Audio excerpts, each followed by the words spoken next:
Nosso estudo terá a colaboração dos amigos Davi e Mara. Quem quiser fazer perguntas, levante a mão, que os voluntários providenciarão papel e caneta.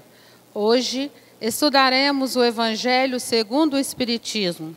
Você que trouxe seu livro, acompanhe capítulo 28, página 258, itens 42 e 43, por alguém que esteja em aflição.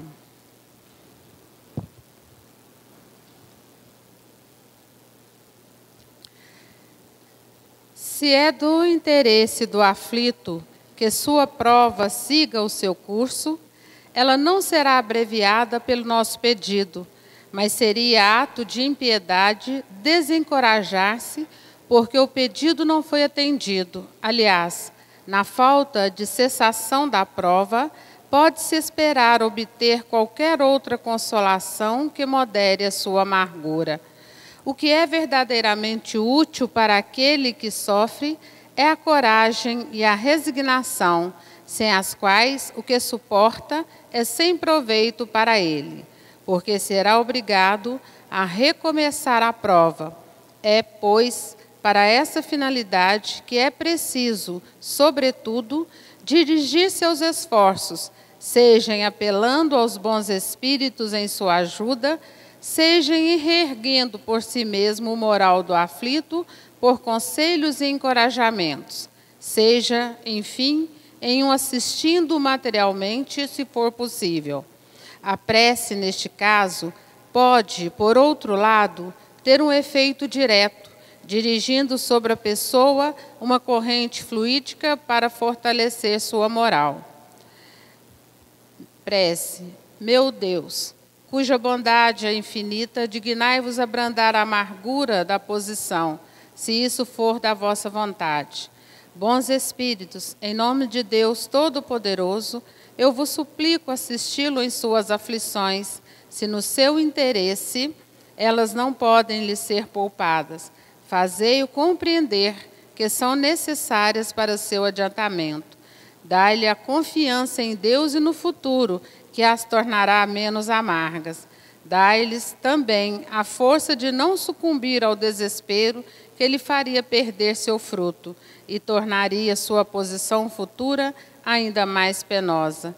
Conduze meu pensamento até ele e que ajude a sustentar a sua coragem. Com a palavra, os companheiros Davi e Mara. Bom estudo a todos. Boa noite a todos. Boa noite aos internautas que nos assistem através da web. Esse capítulo do Evangelho segundo o Espiritismo, ele é um tema bastante interessante da gente amadurecer a ideia dele, que é orar pelos outros. Porque na maioria das vezes a gente até consegue fazer oração por nós mesmos, né? No momento da aflição, a gente até consegue, às vezes, elevar o pensamento a Deus e pedir por nós. Mas e quanto a orar pelos outros? Será que nós tiramos um tempo nosso para poder estar orando, para poder estar vibrando por um irmão, por um conhecido, por um parente, né? Porque na maioria das vezes nós achamos que a caridade, ela é pura e simplesmente aquela caridade vendida ou comprada, né? Como assim a caridade vendida ou comprada?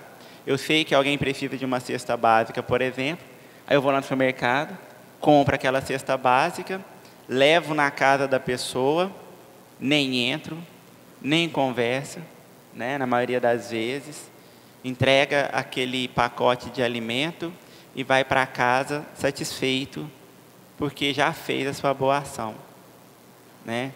E muitos, às vezes, se constrangem porque não conseguem nem fazer isso, né?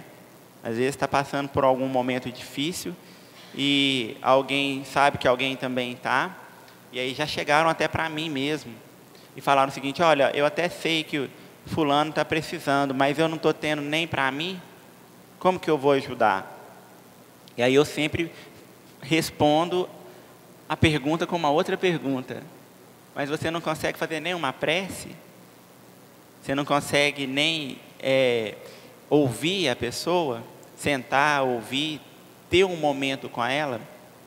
Eu costumo falar o seguinte, que a única coisa que você consegue doar de fato e que aquilo você jamais vai poder recuperar, jamais vai poder pegar de volta, é o seu tempo.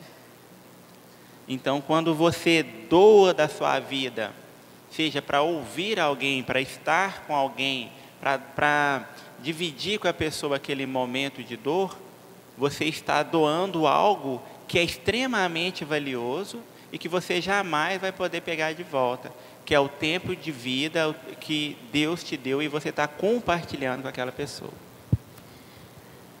Boa noite a vocês, nosso boa noite aos internautas também. A gente sempre esquece, desculpe, viu, os internautas. Boa noite, Davi. Gente, eu sempre digo para vocês, quem esteja aqui, que a primeira pessoa a refletir, a aprender, a repensar nas nossas atitudes cotidianas, somos nós mesmos. Nós estamos aqui, eu e Davi, não passando lição para ninguém. Nós estamos aqui distribuindo um pouco da nossa reflexão dentro do Evangelho de Jesus, para que nós aprendamos a vivermos melhor. O nosso capítulo, né, Davi? Fala de quê? Alguém sabe? Qual é o título?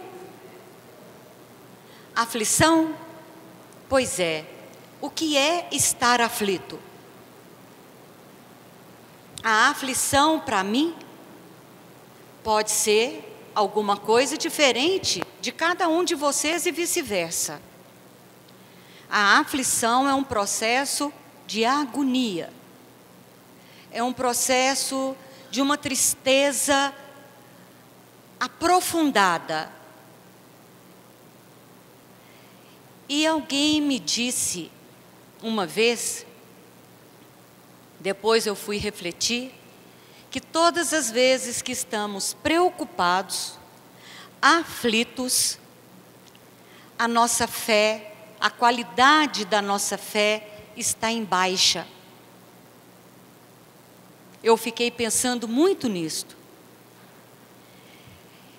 Num plano de provas e expiações, vocês acham, quem acha que no nosso mundo tem aflição, levante a mão, por favor. Tem alguém que ainda acha que não tem, mas nós temos. De norte a sul, de leste a oeste, não é Brasil só não. Quem dera que fosse só o Brasil. Mas nós estamos vendo, nesses tempos principalmente, um grande número de aflição. E as aflições acontecem por algo mal resolvido conosco, né, Davi? A aflição não acontece do nada. A questão moral, ética, mesmo que não percebamos, está nos interpelando o interior para mudança. Não foi à toa que Jesus disse, bem-aventurados os aflitos, os que choram, porque eles encontrarão os benefícios do amor de Deus. Estar em aflição significa que estamos fazendo uma higienização mental. Muitas vezes, sem muita condição. E aí é que entra a nossa atitude. Eu não tenho que fazer as nossas preces, né? O nosso capítulo fala de todos os tipos de prece. Para os aflitos, para os inimigos, e assim vai. Assim como nós temos várias qualidades de música, né? Nós temos várias qualidades de profissões, cada um atendendo um detalhe. Isto não implica que eu não possa fazer a minha oração para todos. O dia que soubermos compartilhar espontaneamente, de coração, jogar as energias no universo, oferecer um momento de conversa com Deus, espontânea, oferecendo esta prece àqueles que sofrem, que são milhões. Eu não tenho que fazer as minhas orações para A e B. Eu tenho que fazer as minhas orações de A a Z. E quando eu me proponho a isto, como Davi nos trouxe aqui, às vezes nós fazemos a caridade material necessária, com certeza. Mas quando nós estamos, às vezes, até sem a condição de ajudar como gostaríamos, uma prece em amor tem toda a valia do mundo.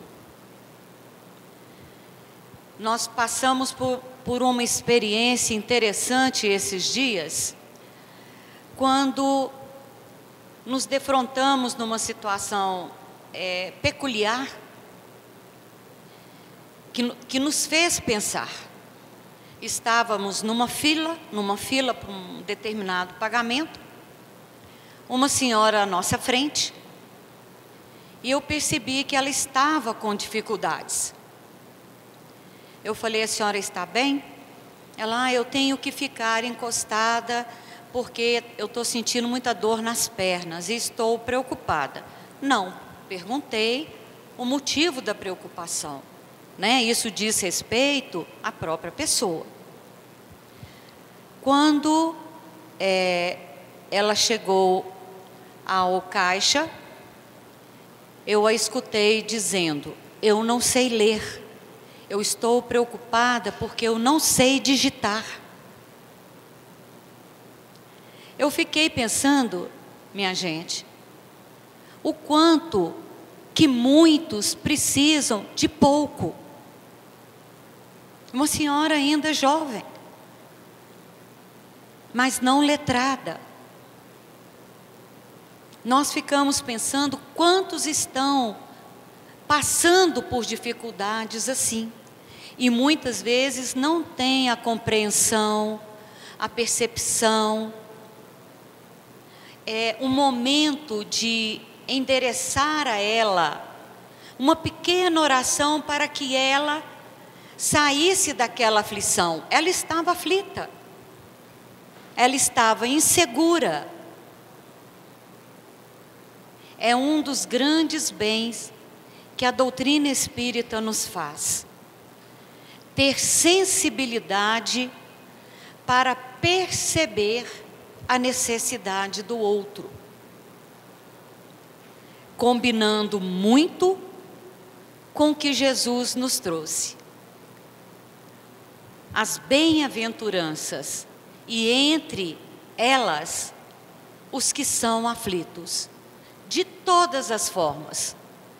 Numa doença, num processo pessoal, interno, num processo material, familiar, aflição é que não nos tem faltado. Até aflição pelo outro, né, Davi? Às vezes a gente fica aflita, né? Como eu fiquei com essa senhora, não demonstrei, mas eu falei: poxa vida, ela está precisando de ajuda. E não é só naquele momento, ela disse: meu marido é que faz essas coisas, mas ele não pôde vir. Ela estava enfrentando um desafio. Todo desafio nos aflige. Nós precisamos muito repensar. Nós temos esse livro aqui, ó, simples, no seu entendimento, aberto no seu entendimento e de uma profundidade enorme com relação ao que nós devamos ser e fazer. Não precisa de muita coisa. É o nosso dia a dia, né, Davi? Sim, é interessante quando você traz a questão da aflição, da agonia, né? E lá no capítulo de João, no Evangelho de João, no capítulo 16, do versículo 33, Jesus ele deixa ali para nós uma mensagem muito confortante, reconfortante, né? E qual é essa mensagem? Ele fala o seguinte: para que nós não andássemos aflitos com as coisas do mundo. Ele fala o seguinte: no mundo tereis aflições, né? Mas ele, logo em seguida, ele fala o seguinte: tende bom ânimo, porque eu venci o mundo.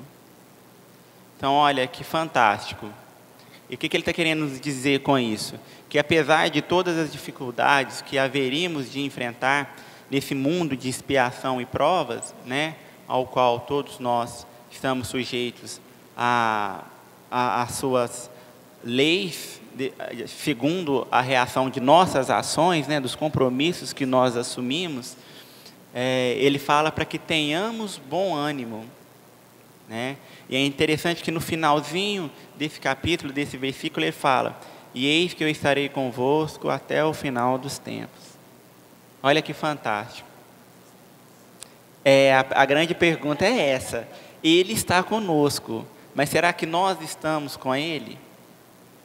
Porque estar com Jesus, né, ele mesmo disse que nem todo aquele que diz Senhor, Senhor, herdaria o reino dos céus, né?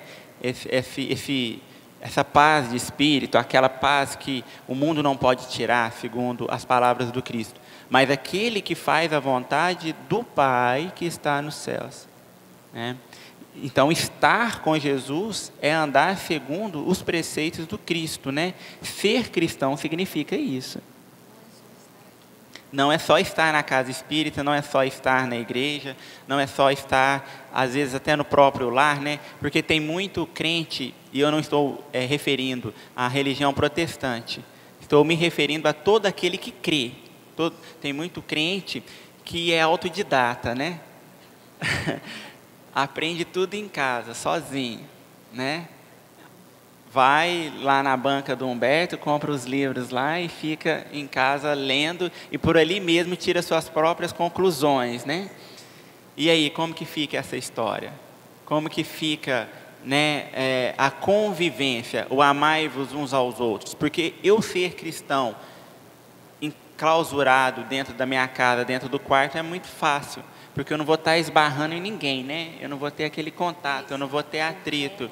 O relacionamento, que é a grande dificuldade que nós enfrentamos hoje em dia. Por exemplo, num livro de Neio Lúcio, né, pela psicografia do Chico, no capítulo 2, se eu não me engano, ele é intitulado O Caminho das Almas, a Escola das Almas. E ali vem falar exatamente da família, né? Quem que não tem problema na família? Quem que reencarnou aqui na família perfeita, né? Que não tem lá um irmão, um primo, um tio, alguém que é aquela pessoa, vamos colocar dessa forma, né? O principal agente da sua elevação espiritual, não é verdade? Aquela pessoa que vai fazer você praticar tudo aquilo que tem aprendido na casa espírita. Tenho certeza que todo mundo tem. E por que eu estou falando isso? Porque Neio Lúcio, ele fala lá nesse livro que a família é como um cadinho, né? O que é um cadinho? É aquela sopa ali de ervilhas e que vai borbulhando, e a princípio elas estão todas endurecidas e elas são o quê? Intragáveis, né? Você não consegue se alimentar daquilo. Mas à medida que o caldo vai engrossando e que vai fervilhando e o negócio esquenta, aí elas vão ficando o quê? Mais maleáveis, vai ganhando cor, vai ganhando sabor e fica então propícia para o consumo. Assim somos nós como espíritos, né? Através das reencarnações, mudando, como diz André Luiz, às vezes os papéis nesse grande teatro da vida, a gente vai amadurecendo, a gente vai amolecendo e vai ganhando cor e vai ganhando sabor, até que a gente consiga então ser alimento, né? Conseguir, através de boas atitudes, de boas palavras, poder também estar nutrindo o próximo. Eu trouxe uma leitura acerca da oração, né? O que os evangelhos nos falam? Lá em Tiago, no capítulo 5, versículo 15, fala o seguinte: e a oração da fé salvará o doente, e o Senhor o levantará. Então, olha que fantástico, né? Não é somente orar também, não é só fechar os olhos e fazer aquela prece como se estivesse fazendo aquilo por obrigação, né? Aquilo tem que sair lá de dentro do coração mesmo e orar com fé. E já lá no Evangelho de Mateus, no capítulo 7, de 7 a 11, olha que promessa maravilhosa que Jesus nos fala, né? Olha que instrução magnífica. Ele fala o seguinte: pedi e dar-se-vos-á, buscai e encontrareis, batei e abrir-se-vos-á, porque aquele que pede, recebe, e o que busca, encontra, e ao que bate, abrir-se-lhe-á. E qual dentre vós é o homem que, pedindo-lhe pão o seu filho, lhe dará uma pedra? E pedindo-lhe peixe, dará uma serpente? Se vós, pois, sendo maus, sabeis dar boas coisas aos vossos filhos, quanto mais o vosso Pai que está nos céus dará bens aos que lhe pedirem? Essa fala de Jesus, quando ele fala do nosso Pai que está no céu, uma das principais birras, né, eu acredito, dos fariseus, dos saduceus com Jesus, é porque Jesus ele apresentou para nós, humanidade, um novo Deus, né? Era o mesmo Deus, mas até então os adjetivos que se tinha de Deus era o Deus forte, o Senhor dos exércitos, o Deus da vingança, o Senhor que destrói, né? E por aí vai. E aí Jesus, então, ele vem e nos apresenta o Deus Abba, né? Paizinho. Nem é pai, é paizinho. Tanto carinho de Jesus se dirigir ao Pai e querendo nos mostrar o quê? Que aquele Pai também nos ama incondicionalmente. Agora imagina, se nós, com todas as nossas dificuldades, sabemos dar coisas boas para aquela criancinha, para aquele ser que Deus confia a nossa tutela, né, como filhos, imagina o Pai, que é o nosso Pai Criador, que é todo amor, toda sabedoria, todo poder, né? Não saberia nos dar coisas boas. Vou só refletir no seu, tá? Gente, o Davi trouxe para nós, aqui, né? Versículos nos dizendo sobre a questão da confiança. Eu realmente confio em Deus? Eu confio em Jesus? Em todas as leituras de reflexão, Vinha de Luz, Fonte Viva, Neio Lúcio, Meimei, nossa, tantos espíritos que estão ao nosso lado, nos ajudando nessa reflexão, nos chamam a atenção para nada cai do céu. Muitas vezes estamos aflitos porque queremos a roupa de marca, porque não temos o carro X, porque não vamos passear numa praia famosa, e nós estamos cansados de ver situações dolorosas de gente com condições financeiras altas, passando por grandes aflições em saúde, em perdas. Então, não é a matéria, é aquilo que eu sou. Eu estar bem comigo mesmo. Não é deixar passar para o outro aquilo que é responsabilidade minha. Sempre estamos dizendo a fala de Jesus: faça da sua parte que da minha aliviarei. Ele não disse que iria carregar para nós. E um detalhe, cada um de nós, nesta reencarnação, tem as suas lutas, as suas aflições. De acordo com a semeadura do passado, a colheita do presente, e se o aprendizado foi benéfico, é o plantio do futuro. O que eu vou carregar para o amanhã é o que eu faço hoje. É fácil? Não. Não é fácil. Se fosse fácil, ninguém estava procurando entender o processo que é viver. Nós procuramos, de forma geral, as religiões para entender a nós mesmos. E cada um procura com a sua maturidade. Tem gente que gosta de uma música clássica, tem gente que gosta de uma música X. Às vezes com letras pejorativas. É ele. É o momento dele, de um e de outro. Agora, a benesse disto sou eu que recebo. Jesus não nos deixou que essas aflições seriam cortadas, seriam modificadas aqui, nesse momento. Primeiro, como já dissemos a vocês, mundo de provas e expiações. Eu chego à faculdade sem o fundamental? O que vocês acham? Não é? Nós temos que subir cada degrau. Eu tenho que aprender em cada momento da nossa vida, da minha vida. Inclusive, desde o momento em que eu nasço.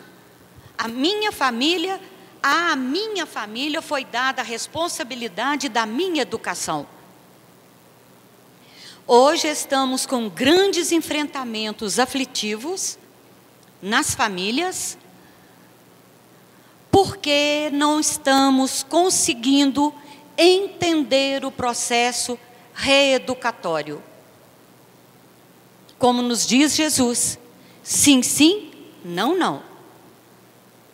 A família é base. Como Davi nos trouxe aqui,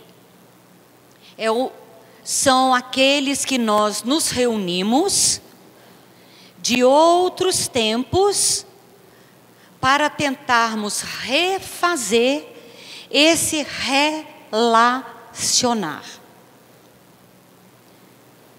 E por isso Jesus deixou para nós, no capítulo 5, quando ele fala bem-aventurados aflitos, ele diz aqui, que não é nesse momento, não é agora.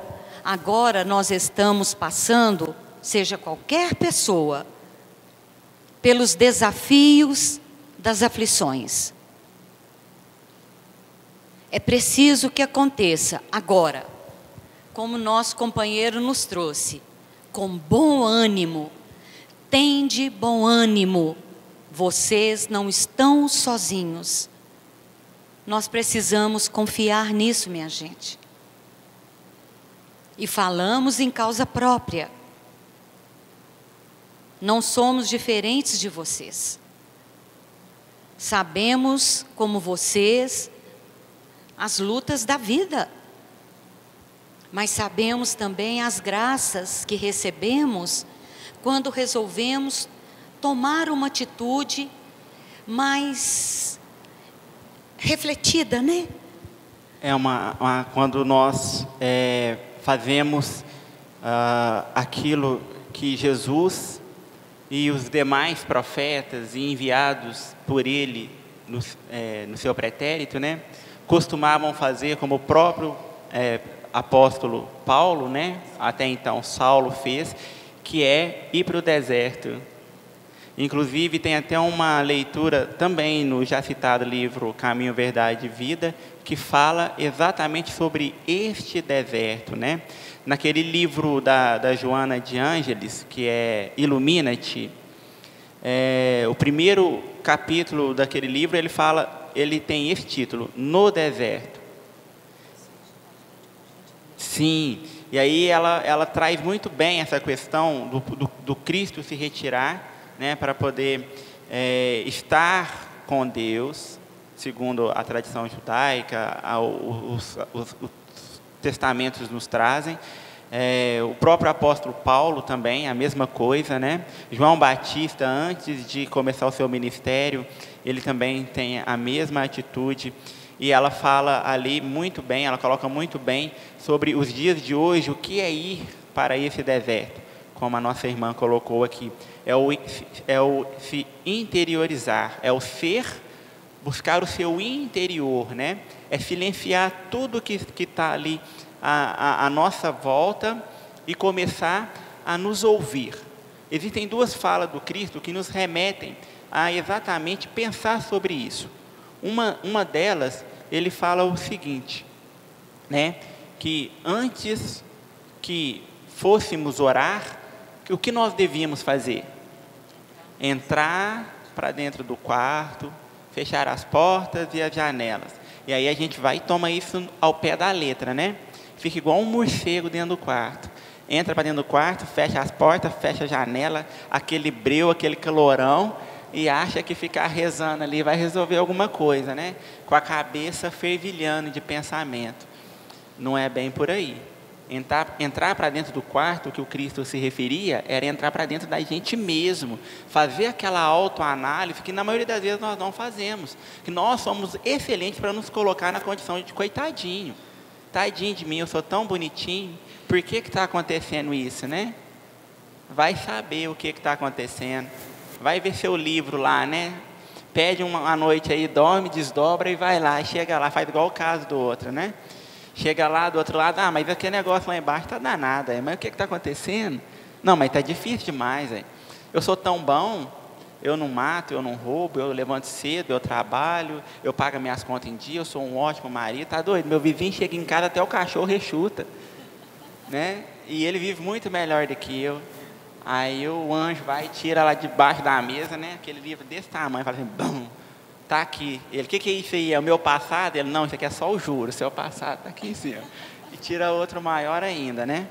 Então a gente não sabe mensurar qual é o nosso débito perante a consciência cósmica. O que nós fizemos? Se hoje nós realmente não praticamos essas coisas, que bom, já melhoramos um pouquinho, né? Aproveitando, e vai continuar, tá, gente? Segundo as leituras, né, os grandes amigos, irmão José, Emmanuel, como a gente já citou aqui, ele nos diz o seguinte, eles nos dizem que é só olhar para nós, vermos as nossas tendências, que a gente saberá o que foi no passado. O que eu gosto? X, Y, Z. Está de acordo com a lei? Está de acordo com os preceitos de uma conduta mais ética. Não, sim, é só olhar para o nosso interno. Eu ainda não olhei não, que eu tenho medo, para falar a verdade, sabe? De vez em quando a gente corre um olho assim de leve, mas porque o débito é grande, né? Não é bom ficar perguntando assim, toda vez não. Eu prefiro pensar o hoje, fazer um pouquinho melhor, para ver se a gente consegue ficar melhor. Mas a espiritualidade nos fala, é só olhar para a gente. Com certeza. E o que nos diz o livro dos Espíritos, né? Com relação aos sofrimentos ali? Fala que toda vez que nós nos distanciamos das leis divinas, daquilo que é o propósito de crescimento para o Espírito, aí advém sobre nós o quê? O sofrimento, né? A fim de que nós possamos retornar àquela caminhada que nós nos propomos a trilhar, né? Que seria o melhor para o Espírito. No livro Conduta Espírita de André Luiz, no capítulo 26, ele é intitulado Perante a Oração. Eu não vou ler ele todo não, mas eu vou ressaltar algumas coisas aqui que vai nos ajudar a refletir sobre como nós estamos orando, né? E ele fala o seguinte: a prece entrelaça os espíritos. Há uma diferença fundamental entre orar e declamar. Eu lembro muito da minha avó, né, da minha mãe também. Chegava às vezes assim, quando estava chovendo muito forte, aí a gente entrava todo mundo para dentro do quarto, né, os menininhos assim. Aí minha mãe tinha uma bolsa e aqueles papel amarelo, né, que é um monte de reza escrita. Aí ela tinha uma reza para cada coisa. Aí ela olhava que estava precisando lá na hora e desdobrava aquele papelzinho já todo rasgado e lia aquilo ali e tinha feito a oração, né? Vale muito a fé, é claro. Mas aqui está falando que há uma diferença fundamental entre orar e declamar. Então, quantas das vezes nós estamos declamando e não estamos orando de fato? Porque aquilo, se não está tocando nem o nosso coração, como que vai tocar o coração de Deus, do outro, né? Não tem como. A oração, acima de tudo, é sentimento, que a gente acabou de falar aqui agora, né? Fervor da alma, luz na prece. Os resultados da oração, quanto os resultados do amor, são ilimitados. Olha que fantástico, né? Quem ora em favor dos outros, que é o tema proposto da nossa reflexão de hoje, né? Ele fala o seguinte: quem ora em fervor dos outros, ajuda a si próprio. E mais uma vez, ele arremata falando o seguinte: o sentimento é tudo. Esse capítulo ele foi inspirado no Evangelho de Mateus, no capítulo 26, versículo 41, que fala o seguinte: vigiai e orai, para que não entreis em tentação. Então, assim, aqui fica bem claro, né, a importância da prece e as benesses da prece. O que nós podemos esperar de uma prece vinda realmente do coração. Hoje em dia, através de tanta tecnologia que a gente tem, telefone, WhatsApp, aí tem mais um monte de outras coisas que eu vou ser sincero, eu nem uso, mas a gente está tão acostumado com tudo isso e às vezes a gente acha que Deus está muito distante, né? Porque Ele não está ali na lista de contatos do WhatsApp, não tem ali um número, Deus, e você manda uma mensagem, né? E Ele não manda nem uma mãozinha daquela assim de volta, né? Tipo assim, não, eu ouvi e vou pensar no seu caso. Só que a gente esquece que para conversar com Deus é só fazer uma prece. Não gasta operadora de telefone, não gasta internet, não precisa de um aparelho para intermediar essa conversa, nem de ninguém, né? Davi, complementando o que o Davi trouxe, hoje a gente pegou um livro Livro dos Espíritos comentado, na lição Dor e Sofrimento, que ele fala sobre a questão da prece para os aflitos. E a última palavra, a última frase, o Espírito foi irmão José, e ele diz: converse com Deus. Ele falando a importância da oração, e ele fecha: faça a sua conversa com Deus. É uma conversa mesmo, né, Davi? É uma conversa. É um diálogo, né? É passar... Relacionamento. Isso, é o meu relacionar com Ele. É o sentimento que o Davi trouxe e que nós sabemos que precisamos. Eu não preciso ter orações prontas. Elas existem? Existem, maravilhosas. Pai Nosso, Ave Maria, né?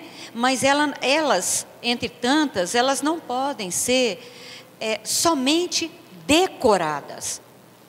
Elas têm que ser sentidas. Deixar o coração falar, como o Chico nos trouxe sempre. E Jesus, o amor cobre a multidão de pecados. Está lá no Evangelho de Pedro, né? Na Exato. Carta de Pedro. Jesus nos trouxe. E ele nos diz, a espiritualidade traz para nós. Jesus não olha o pecado, ele olha o pecador. A justiça dele não é da justiça humana, que ainda traz uma série de imperfeições. A justiça divina, ela é tranquila. Ficou aqui, vai fazer, mas vai fazer com tranquilidade, sem condenação, ninguém apontar dedo.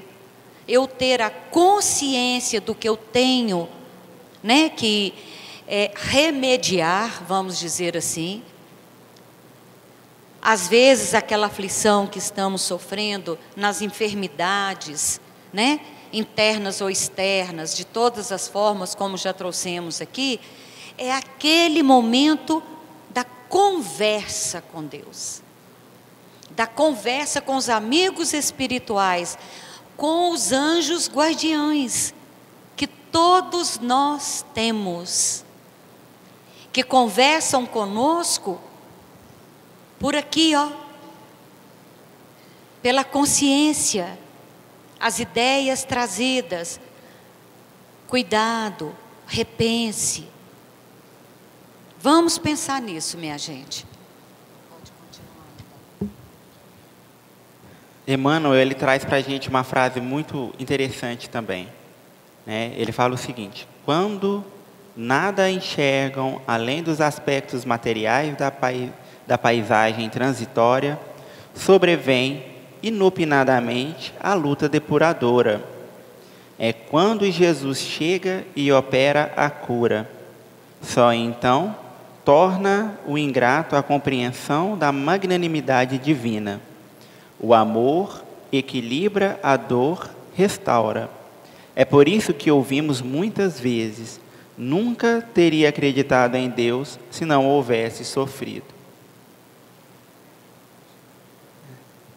Quantas vezes a gente vê pessoas darem testemunhos, né? Tipo assim, nossa, fulano era uma pessoa extremamente afastada da igreja, afastada de Deus e tal. Aí sobrevém a ele uma enfermidade, né?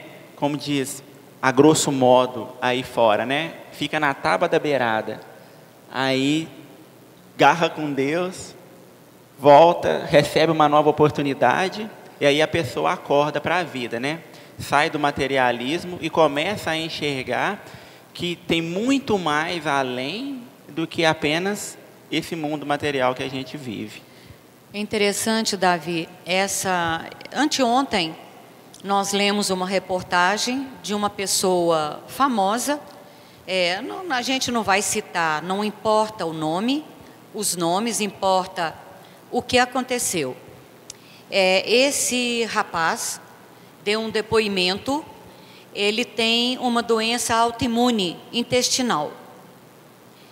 E sempre praticou esporte, vida saudável, alimentação saudável, mas ele não cuidou, isso depoimento dele, devidamente, não deu importância aos sinais que o nosso corpo mostra. Quando o nosso interior não está bem, o nosso corpo, que é a nossa vestimenta espiritual, demonstra isso, de todas as formas.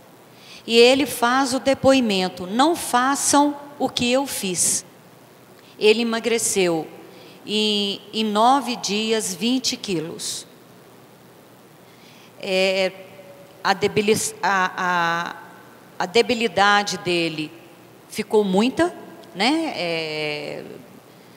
Com sangue, colocando para fora sangue, uma coisa, a infecção generalizou intestinal, ficou com uma situação bastante complicada, e ele dizendo, eu tive oportunidade de cuidar de mim, mas eu acreditei que daria conta, sozinho. Quer dizer, esse momento, Davi, é o momento que você se depara e fala assim, gente, meu Deus, o que é que agora eu faço? Ele está se recuperando, ainda bem, é uma doença autoimune, ele sabe disso, ele tem que cuidar constantemente.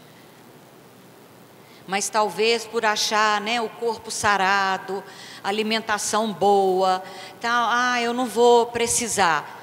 E o corpo mostrando para ele que estava pedindo socorro.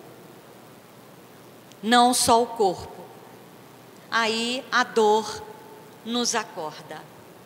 Não era necessário, né, Davi?